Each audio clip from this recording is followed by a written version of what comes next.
Cha DCP kimeendeleza uchaguzi wake na wa kupata mgombea atakayepeperusha bendera yake katika uchaguzi ujao wa eneo bunge la Ol-Kalou, kaunti ya Nyandarua tarehe 16 mwezi Julai. Naibu kinara wa chama hicho Cleophas Malala akiandamana na viongozi wengine akisema wananchi wamejitokeza kwa wingi, huku pia akipongeza maafisa wa polisi na inspekta jenerali kwa kuhakikisha wananchi usalama wao. Uongozi wa chama umewahakikisha wawaniaji tiketi uchaguzi utakuwa wa huru na haki.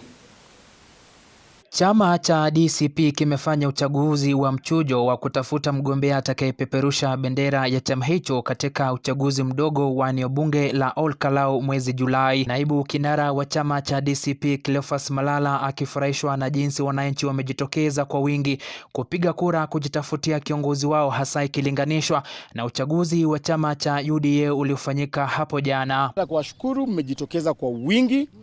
Jana hamkwenda kwa UDA. Leo mumekuja kwa wingi kabisa. Na mimi naona hata wamama ambao wako mjamzito wanajitokeza, wale mashosho wetu wanajitokeza, hata wale wamekunywa kitu kidogo bado wamekuja. Uongozi wa chama hicho umepongeza idara ya usalama kwa kuwapa wananchi usalama ufaao, maafisa wa polisi wakilinda maeneo hayo kuhakikisha kuwa hakuna utata wowote ambao umeshuhudiwa wakati wa uchaguzi huo. Security iko sawa, tuko na security wetu, hata polisi wako ndani, hawana maneno, tuko na usalama mzuri, raia wako na usalama. So you have both private security and government security. And you are there, na wote wanafanya kazi pamoja. You are complementing each other. Na pia kushukuru the Kenya Police Service ambao kwa leo wamefanya kazi mzuri sana. Wametuchungia polling stations zetu ambazo mimi nimetembelea, wamechunga hizo polling stations. Na katika kila stream wameweka hapo askari wawili. Na ningependa kuchukua fursa hii kuambia Inspector General ni kama umeokoka. Sasa mambo imeenda kwenda mzuri.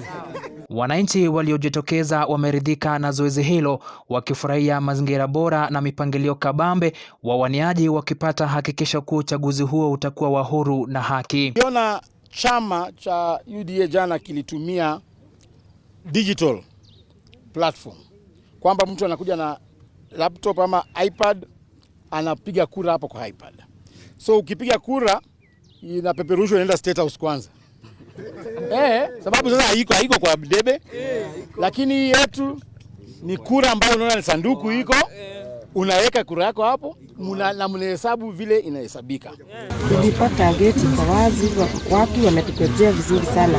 Hakuna shida hata yoyote mtu anapata. Watu wameingia tu kuingia wakivote. Sioni shida yoyote. Hata wamama, wenye wazee wameingia wote wakitokanga na vizuri. Hakuna shida yoyote. Kama mimi nanawaga visu, niko na baisikeli yangu hapa leo nimesimamisha.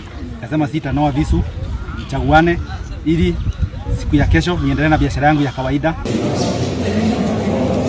Fredrick Kwambua, Undugu TV.